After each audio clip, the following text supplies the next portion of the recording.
Reflexiones desde el Consejo. Pues hay justicia itinerante en Campeche, hay justicia que concentra distintas materias en fenómenos de violencia como en Coahuila, hay justicia adaptada para niñas y niños en Chihuahua, hay cosas muy interesantes que se están explorando, el Consejo de la Judicatura lo está haciendo. La Judicatura Federal asume su compromiso de acercar y adaptar la justicia a todas y todos. El maestro Arturo Guerrero Zazueta, director de Derechos Humanos del Consejo de la Judicatura Federal, habla de los avances de la justicia adaptada. Bienvenidas y bienvenidos a Reflexiones desde el Consejo, un podcast del Consejo de la Judicatura Federal, ya en su tercera temporada. Yo soy Luz María Sánchez y a nombre de la Dirección General de Comunicación Social y Vocería les envío un cordial saludo. Y ya lo saben, nos pueden seguir por Spotify y también por YouTube. La invitación para que se queden con nosotros a platicar en las charlas que tenemos en Reflexiones y conozcamos de primera mano el quehacer del Consejo de la Judicatura Federal. Y bueno, hay un tema muy especial que quizás sea un tanto novedoso para algunos, al menos para mí. Se trata de la impartición de justicia adaptada. ¿Qué es esto? ¿De qué se trata? Al parecer va dirigida de manera transversal a las necesidades de grupos vulnerables, pero bueno, para ello me da muchísimo gusto saludar el día de hoy aquí al maestro Arturo Guerrero Zazueta, quien es el director general de Derechos Humanos, Igualdad de Género y Asuntos Internacionales precisamente del Consejo. Muchas gracias por estar. Al contrario, muchísimas gracias por la invitación.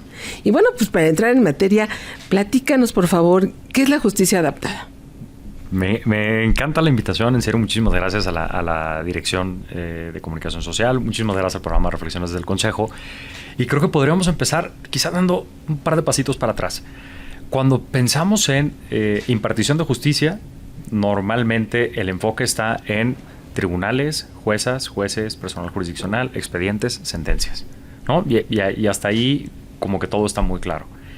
Sin embargo, hay algunos aspectos que van mucho más allá y que inciden claramente sobre las personas. Y empiezo de los dos pasitos para atrás, empiezo con el primero. Pensemos que hay alguna comunidad que está teniendo problemas para acercarse a un tribunal y que a lo mejor está teniendo algún tipo de dificultad y eso les retrasa la posibilidad de tener respuestas, la posibilidad de que la comunidad pueda defenderse, etcétera. Ahí puede haber una decisión, por ejemplo, de qué es lo más conveniente. A lo mejor les faltan tribunales, pero quizá el tema tiene que ver con que el tribunal que existe no tiene la especialización adecuada o la plantilla es insuficiente o a lo mejor necesitarían algún esquema de justicia itinerante o a lo mejor una sala remota o a lo mejor.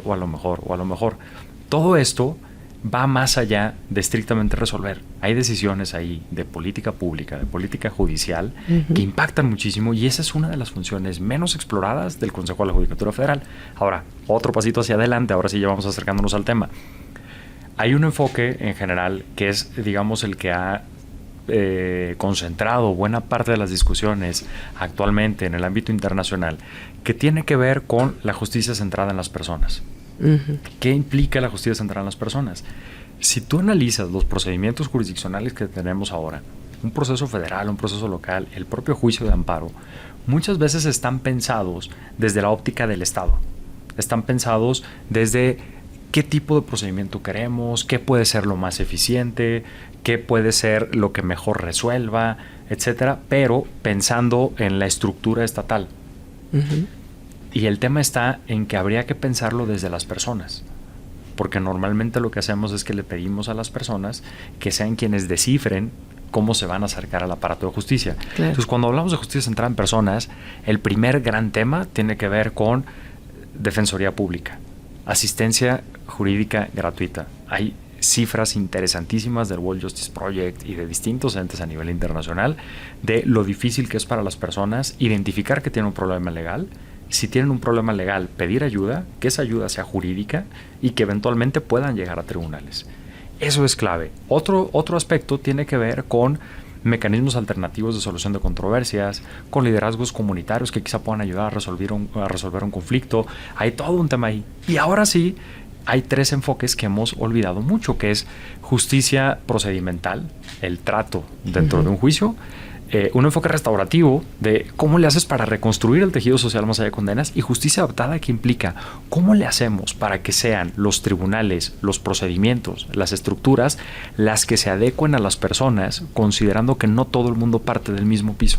No todas vienen del mismo lugar. Entonces, para algunas personas es más difícil. Adaptar la justicia implica que sea el aparato del Estado el que busque cómo acercarse de la mejor manera y en función de las necesidades de ciertos grupos que tradicionalmente han sido excluidos. Claro. Justamente para hablar de estos grupos que se le han llamado vulnerables, hablamos de los niños, niñas, adolescentes, mujeres, personas de la comunidad LGBT, las comunidades indígenas. ¿Hay algún ejemplo de cómo se ha podido ir aplicando y bajando a esos niveles esta justicia adaptada para verdaderamente ver las necesidades, por ejemplo, en el caso de los indígenas? Sí, por supuesto. Mira, aquí hay como dos grandes enfoques también. Uno que tiene que ver con lo que han hecho los órganos jurisdiccionales y otro que tiene que ver con la actividad del Consejo de la Judicatura Federal como ente generador de política pública. En el primer aspecto, ¿qué es lo que han hecho los órganos de impartición de justicia? En buena medida de la mano con el trabajo de la Escuela Federal de Formación Judicial y por supuesto de la Suprema Corte de Justicia de la Nación, que ha sido un ícono no solo en México, sino en la región. Ha sido un impacto impresionante el que ha tenido la Suprema Corte de Justicia de la Nación de México con los protocolos y los manuales de justicia, digamos, especializada, ¿no? Estos protocolos de juzgar con perspectiva de género, con perspectiva de movilidad, con perspectiva de interculturalidad, con perspectiva de etcétera, ¿no? Entonces, estos protocolos, estos manuales los utilizan muchísimos países. O sea, lo piden de repente de la Judicatura del Perú, de Costa Rica, de Colombia, etcétera, porque dialogan mucho con lo que se está trabajando ahí. Entonces, las juezas y jueces se han ido apropiando de esto, pensando en cosas como, me preguntabas ahorita de pueblos y comunidades indígenas. Gracias. ¿Cómo le haces si una persona no habla español o no en términos que le permita entender lo que está ocurriendo? Entonces, una de las respuestas es, bueno, pues busquemos un perito, ¿no? O que su defensora o defensor hable la lengua indígena. Exacto. Pero ¿qué pasa? Una cosa es la lengua y otra cosa es toda la construcción cultural en torno a cómo se acercan al procedimiento.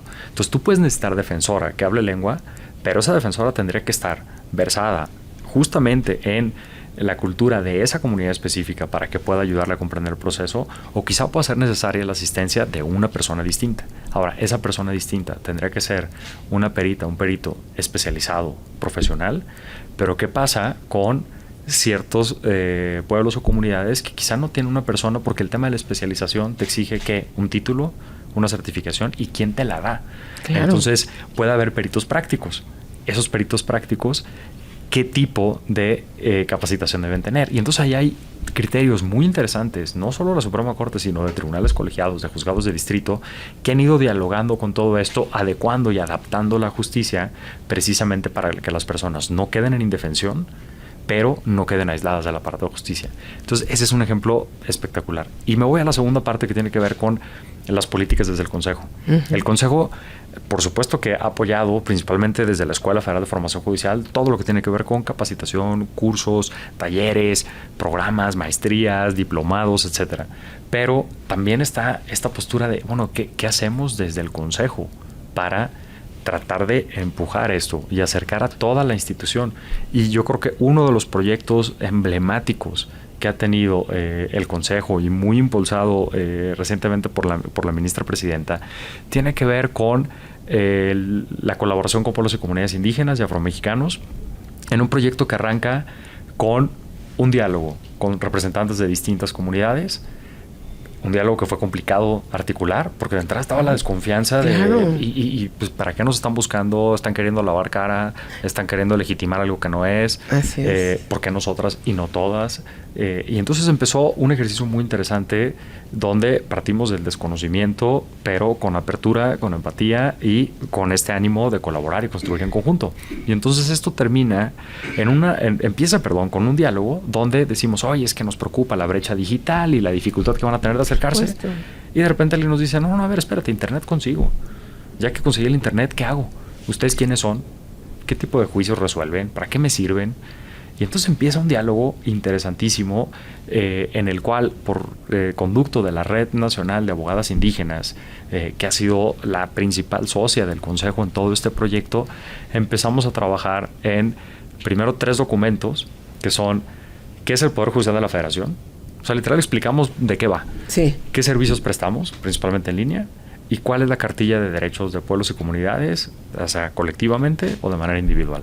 Y entonces, hasta ahí dices, bueno, otro documento más, ¿no? Protocolos, manuales, etcétera. Pero están explicados de una forma muy sencilla, con ilustraciones bastante amigables, en un lenguaje no pensado para abogadas y abogados. Son documentos cortos, y aquí es donde empieza a ponerse interesante, porque esto va un paso más allá.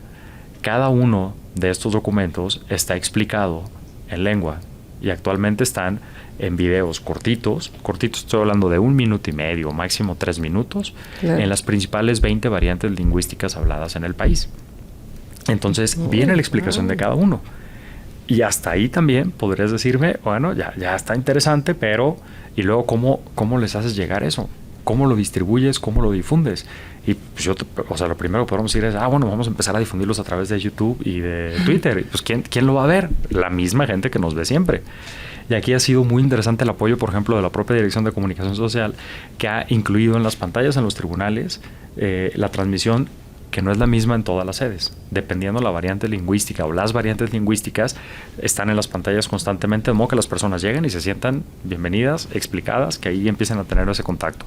Pero también estamos buscando acercamiento con el sistema de radiodifusión mexicana, con radios comunitarias, perifoneo, diálogo en comunidades, a través de la Defensoría Pública, que tiene estas jornadas itinerantes. Entonces ha sido un esfuerzo muy interesante desde la institución por ver realmente qué es lo que necesitan, en dónde podríamos estar fallando, cómo construir en conjunto y cómo acercarnos y hablar donde lo necesitan escuchar, no donde a nosotros nos es cómodo. Claro. Ese es un gran... Fíjate que esto me da la idea de que siempre pensamos que este paternalismo, ¿no? De que llega el Estado y te va a resolver tus problemas sin conocer realmente tus necesidades, la confianza que les han manifestado justamente en este diálogo las comunidades. Es decir, estamos abiertos, porque tampoco podemos pensar que en este mundo tan desarrollado en lo digital, no conozcan también lo digital. Yo he visto gente que viene a la Ciudad de México, las mujeres de comunidades indígenas que están con un iPhone, que están viendo un celular. Entonces, ellas al tener la confianza, pues también dicen, mira, ya tengo este pasito, ya sé hacer esto, tú dame información y yo también voy a entender qué es lo que ustedes quieren hacer, ¿no? O sea, al final, adaptar la justicia tiene que ver con plantear cómo están capacitadas, formadas y cómo viven todo esto desde el personal jurisdiccional y administrativo. Pero también tiene que ver con los procesos. ¿Cómo adaptas el proceso? ¿Qué tipo de diligencias? ¿Cómo te reciben? ¿Cómo se refieren hacia ti? Si tienen esta información para realmente aplicar los protocolos. Si tú ves un amparo directo, el amparo directo te lleva un expediente. Y si no viene la información del juzgado, del juicio de origen, quizá el tribunal colegiado no tiene los elementos para saber si tuviera que hacer alguna adecuación o no. O sea, ahí hay un tema muy interesante que actualmente está trabajando de forma muy intensa el Centro de Estudios Constitucionales de la Suprema Corte, sí, con un proceso para tratar de ir entendiendo el trato, para ver las formas. Hemos trabajado desde el Consejo en la Dirección de Derechos Humanos de la mano de la Suprema Corte con entender cuáles han sido ya las adecuaciones y las adaptaciones que han hecho distintos órganos jurisdiccionales para empezar a difundirlo, para ver quién lo ha hecho mejor. O sea, pues esto va más allá de leyes. Pero luego también está todo el tema de cultura organizacional o gestión del despacho. ¿Cómo le haces para que esto sea amable? También. Y cuestiones de estructura, espacios, tecnología, personas con discapacidad, personas en movilidad. O sea, hay muchos aspectos y eso es, creo, lo que hemos perdido de foco quizá en el debate de todo lo que hemos analizado en torno a la justicia, y eso es en lo que está el Consejo de la Judicatura Federal. Y en términos de sentencias, ¿ya hay algún resultado o algo que pudiésemos platicar a nuestra audiencia de reflexiones desde el Consejo, en donde todas estas condiciones ya fueron tomadas por las personas juzgadoras y se está haciendo sentencias aplicadas justamente a estas ciertas comunidades? Hay muchísimos ejemplos En el caso de pueblos y comunidades indígenas, tenemos sentencias desde la Suprema Corte hasta sentencias de juzgados, de tribunales colegiados. Te digo, el enfoque, por ejemplo, de el peritaje práctico o estas personas que pueden participar en los procedimientos es uno emblemático, pero hay más allá. Hay algunos, por ejemplo, que han reforzado la necesidad de que los órganos jurisdiccionales de manera oficiosa tengan que ordenar y desahogar peritajes también antropológicos para quizá entender la forma en la que esas personas van a interactuar con el aparato de justicia, que lo puedan comprender. Entonces, darle esas herramientas adicionales. En temas respecto de personas con discapacidad, hay muchos ejemplos también sobre los formatos de lectura, que ha sido quizá el más emblemático, pero va más allá. ¿Cómo le comunicas a una persona? La persona debiera participar o no, porque también una de las salidas fáciles es, una persona con discapacidad no va a entender el proceso, entonces vamos a ponerle una persona que intervenga por ella. Estás anulando a la persona. Totalmente. El tema es, la persona puede entender, quizá necesita algún tipo de apoyo para estar en condiciones de igualdad. Eso es lo que tenemos que entender, y en eso hay varios criterios también de tribunales colegiados muy interesantes.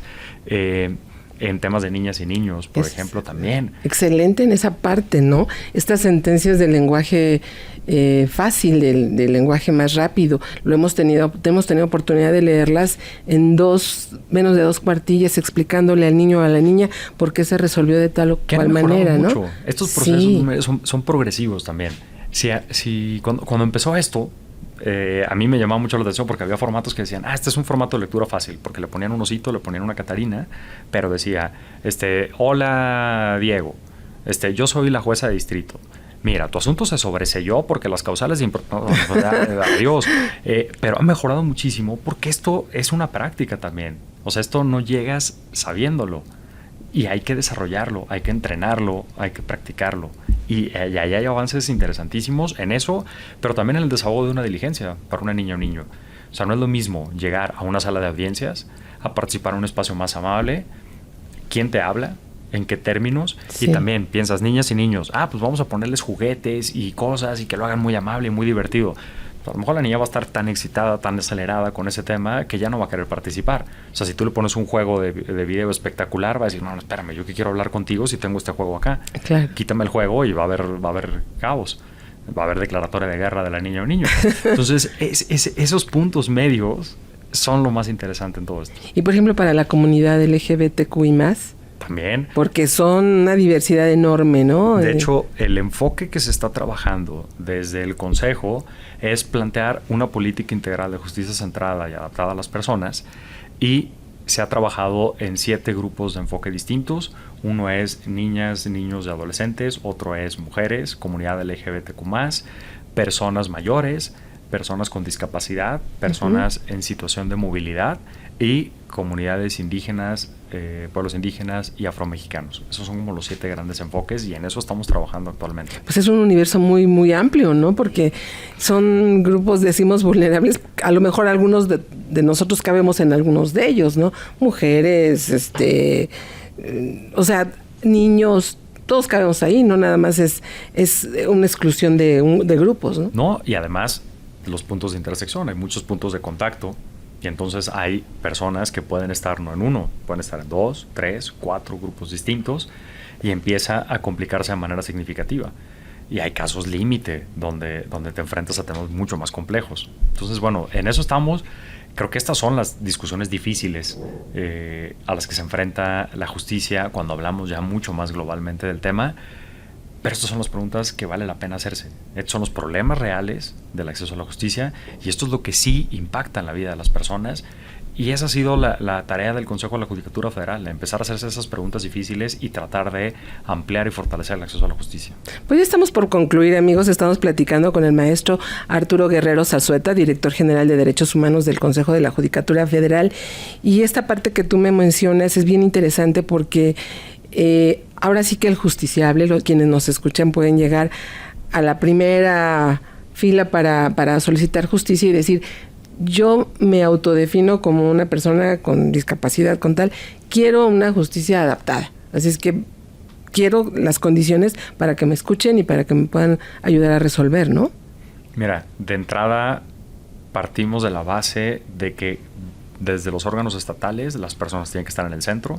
Buena parte de esto es la empatía traducida en política judicial y en una forma de actuar desde los órganos de justicia.